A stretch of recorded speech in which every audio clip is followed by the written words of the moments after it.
1962. I'm sitting in my cramped office at Marvel, reading about a mother who lifted a car off her child. Superhuman strength from pure desperation. And I think, that's me. Not the strength, the desperation. I'd been lifting the weight of this industry for 20 years, smiling while people called my work worthless, staying calm while rage built inside me like gamma radiation. That's when I knew I had to create the Hulk, because if I didn't let that monster out on the page, I was going to become him in real life. You know, people think they know the Hulk. Big green guy, smashes things, gets angry. Hulk smash, right? That's what everyone remembers. The spectacle, the destruction, the raw, unbridled power. But nobody asks why I created him. Nobody asks where that rage came from. Nobody asks what I was feeling in 1962 when I sat down with Jack Kirby and said, let's create a monster who's also the hero. So let me tell you the truth, the real truth. The Hulk wasn't just another character I dreamed up to sell comics. The Hulk was personal. The Hulk was me. The Hulk was every ounce of rage, frustration, and anger I'd been swallowing for 20 years in this industry. The Hulk was what happened when I finally let it out. And creating him, letting that monster loose on the page, it might have been the most cathartic, terrifying, and honest thing I ever did. Let me take you back to early 1962. We just launched the Fantastic Four, and it was doing well. Not spectacular, but well enough that Martin Goodman was willing to let me try more superhero concepts. I'd been pushing this idea that heroes should be flawed, should be human, should struggle with real problems. But I was angry. God, I was so angry. 20 years I'd been in this business. 20 years of writing stories I didn't believe in. 20 years of writing what I was told to write. Monster stories, romance stories, Western stories, whatever was selling that month. 20 years of watching other writers, literary writers, novelists, screenwriters, get respect and recognition, while comic book writers were treated like hacks. Like we weren't real artists, like we weren't real writers. I'd go to parties and people would ask what I did. I write comic books, I'd say, and I'd watch their faces change. The polite smile, the subtle condescension. Oh, that's nice. For children, right? For children, like what I did didn't matter. Like the stories I told weren't important. Like I was wasting my talent on something frivolous. And the worst part of me believed them. Part of me looked at my life pushing 40, still writing comics, still working for Martin Goodman, still struggling to pay bills, and thought, is this all I am? Is this all I'll ever be? I was angry at the industry, angry at the world, angry at myself for not being brave enough to quit and try something else. All that rage, all that frustration, all that resentment, I kept it bottled up inside. I smiled. I joked. I played the role of happy-go-lucky Stan Lee, always upbeat, always enthusiastic. But inside I was seething. Then one day I'm reading the newspaper, and there's this story about a mother who lifted a car off her trapped child. You've heard stories like that, right? Ordinary person, moment of crisis, suddenly has superhuman strength because of adrenaline and desperation. And I thought, what if that was a superpower? What if someone could tap into that primal rage-fueled strength whenever they needed it? What if anger itself was the power source? But here's where it gets interesting, because I didn't want to make anger heroic. I didn't want to glorify rage. I'd seen what uncontrolled anger could do. I'd seen men destroy their lives, their relationships, their families because they couldn't control their temper. So what if the power was also a curse? What if getting angry made you strong, but also made you lose control? What if the thing that gave you power also took away your humanity? What if you became a monster? I called Jack Kirby into my office.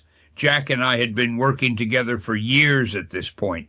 He'd co-created Captain America back in the 40s. He was brilliant, absolutely brilliant, but he was also dealing with his own demons. Jack had fought in World War II. He'd seen things that haunted him, and he understood rage. He understood what it meant to have violence lurking inside you. I said, Jack, I want to create a monster, but not a villain. A hero who's also a monster, a guy who transforms when he gets angry, becomes this unstoppable creature, but he can't control it. He's terrified of his own power. Jack's eyes lit up. He got it immediately. We started brainstorming. The character would be a scientist. We love scientists at Marvel. They were always getting into trouble with radiation or chemicals or cosmic rays. Bruce Banner, brilliant physicist, working on a gamma bomb for the military. And here's the key. Bruce Banner would be everything the Hulk wasn't. Banner would be quiet, intellectual, restrained. A man who kept everything bottled up inside. A man who never raised his voice, never lost his temper, never let anyone see what he was really feeling, just like me. Just like so many men I knew who were taught that showing emotion was weakness, that real men don't get angry, that you swallow your feelings and deal with it. But what happens when you keep swallowing that rage? Where does it go? It doesn't disappear. It builds. It festers. It grows into something monstrous. That's what the Hulk was. The Hulk was what happened when all that repressed anger finally exploded out. We created the origin story. Bruce Banner is testing a gamma bomb. A kid, Rick Jones, wanders onto the test site. Bruce runs out to save him, pushes him into a protective trench, but gets caught in the blast himself. The gamma radiation should have killed him. Instead, it does something worse. It changes him. That night, when the sun goes down, Bruce Banner transforms. His body swells. His skin turns gray. We made him gray first, before the printing issues forced us to switch to green. His muscles bulge. His mind becomes primitive. He becomes the Hulk, and the Hulk is pure id, pure instinct, pure rage. Everything Bruce Banner keeps locked away, the Hulk expresses without filter. The Hulk smashes what he doesn't like. The Hulk roars his fury. The Hulk doesn't care about consequences or propriety or what people think. The Hulk is free in a way Bruce Banner never can be. But that freedom comes at a terrible cost, because the Hulk is hunted. The military wants to capture him or kill him. The public fears him. Even the people who know Bruce Banner. Even Rick Jones, the kid he saved. They're afraid of the monster he becomes. And Bruce hates the Hulk. He's terrified of what he turns into. He's ashamed of the destruction he causes. He spends every waking moment trying to find a cure, trying to get rid of this monster inside him. But here's the tragedy. The Hulk is part of him. The Hulk isn't some separate entity. The Hulk is Bruce's rage given form. And you can't cure rage. You can't get rid of anger. It's part of being human. You can only learn to live with it, to control it, to channel it. When we published the first issue of The Incredible Hulk in May 1962, I didn't know if it would work. The Hulk wasn't like our other heroes. He wasn't aspirational. He wasn't someone you wanted to be. He was someone you were afraid you might become. The letters started coming in, and they were intense. People either loved the Hulk or hated him. Some readers were fascinated by this tragic figure, this man trapped by his own emotions. Other readers thought it was too dark, too disturbing, too psychological. And you know what? The book didn't sell well at first. After 6 issues, we canceled it. The Incredible Hulk was dead, but I couldn't let him go, because the Hulk meant something to me in a way my other characters didn't. The Hulk was the part of me I never showed anyone. The anger I kept hidden. The rage I pretended didn't exist. And I knew that I wasn't alone in feeling that way. I knew there were readers out there who also kept their anger bottled up, who also felt like there was a monster inside them threatening to break free. So we brought the Hulk back. We put him in Tales to Astonish. We made him part of the Avengers, though of course that didn't last long, because the Hulk doesn't play well with others. The Hulk doesn't do teamwork. The Hulk is alone, always alone, because that's what happens when you're consumed by rage. You push everyone away, and over time the character evolved. We explored different aspects of Banner and the Hulk's relationship. Sometimes Banner had control. Sometimes the Hulk was more intelligent. Sometimes they were completely separate. Sometimes they were integrated, because that's what it's like, isn't it? Living with anger. Some days you've got it under control. Some days it's got you. Some days you can use it productively. Some days it destroys everything you touch. I remember writing a story where the Hulk is sitting alone in the desert, and he says, "Hulk just wants to be left alone. Hulk just wants to be left alone." And that line, that simple, heartbreaking line, that was me. That was every moment I felt misunderstood, underestimated, dismissed. That was every time I wanted to rage against the world, but knew I couldn't, because I had to be professional Stan, cheerful Stan, never complaining Stan. The Hulk got to say what I couldn't. Leave me alone. Stop pushing me. Stop judging me. Stop trying to make me into something I'm not. People ask me why the Hulk resonated so powerfully with readers. Why, despite the initial cancellation, he became one of Marvel's most iconic characters. Why he's endured for 60-plus years. And I think it's because everyone has felt like the Hulk at some point. Everyone has felt that rage building inside them. Everyone has felt judged, persecuted, misunderstood. Everyone has felt like there's a monster inside them that they're desperately trying to keep caged. The Hulk says, "It's okay. The monster is part of you. You're not broken. You're not wrong. You're human." But the Hulk also says, you have to take responsibility for that monster. You can't just let it loose and blame the destruction on losing control. Bruce Banner's tragedy is that he has to live with the consequences of what the Hulk does. He can't escape that. He can't pretend it's not him. That's the lesson I was teaching myself through the Hulk. You can't run from your anger. You can't pretend it doesn't exist. You have to acknowledge it, face it, and figure out how to live with it without letting it destroy you. Creating the Hulk was therapeutic for me. Every time I wrote a story where Banner struggled with his condition, where he tried and failed to cure himself, where he caused destruction he never intended, I was working through my own feelings, my own frustrations, my own rage at a world that didn't respect what I did, that didn't see the value in the stories I was telling.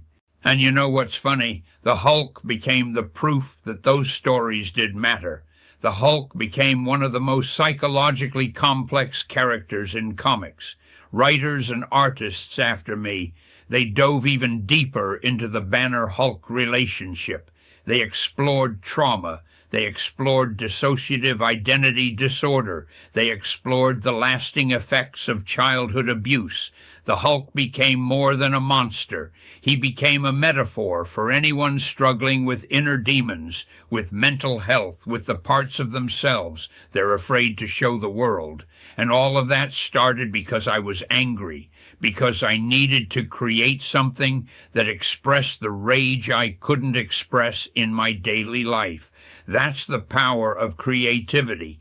That's the power of art. You take the darkness inside you, the anger, the pain, the fear, and you transform it into something meaningful, something that connects with other people who feel the same way. I made the Hulk from my rage, but in making him, I learned to understand my rage, to accept it, to channel it into something productive rather than destructive. The Hulk taught me that anger isn't the enemy. Uncontrolled anger is the enemy. Denied anger is the enemy. But anger itself, anger can be fuel. Anger can be motivating. Anger at injustice, at inequality, at the world's problems. That anger can drive you to create, to fight, to change things. You just have to make sure you're directing it at the right targets. You have to make sure you're not hurting the people you love. You have to make sure you're not becoming the monster you fear. Bruce Banner never figured that out, not completely. That's why his story is tragic. He's always struggling, always fighting, always trying to find balance. He never gets to rest. But I did. Creating the Hulk gave me peace. It gave me a way to express everything I was feeling without destroying my career or my relationships. It gave me a character who could rage for me, so I didn't have to.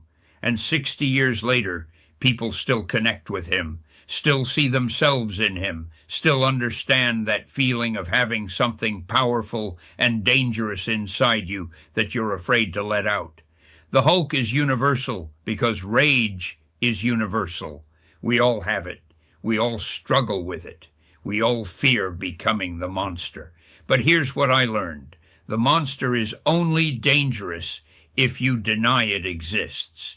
If you acknowledge it, if you understand it, if you take responsibility for it, then you can live with it. You can even use it for good. That's the real story of the Hulk, not the smashing, not the destruction, not the Hulk strongest one there is bravado. The real story is about a man learning to live with the darkest part of himself, about accepting that you can't be perfect, can't be calm all the time, can't keep everything under control, about making peace with your own rage. I made the Hulk from my rage, and in doing so, I made peace with it. That's the power of creation. That's the power of art. That's why I never regretted spending my life writing comics, even when people told me it didn't matter, even when they said it was just for kids, because the Hulk mattered. The Hulk helped people. The Hulk helped me. And if creating a big green monster taught me how to live with my own anger, taught millions of readers that they're not alone in their struggles, taught the world that even monsters can be heroes, then yeah, I'd say my life's work was worthwhile. The Hulk is the monster I made from my rage, but he's also the hero I became by facing that rage. And that's a pretty incredible transformation. Excelsior.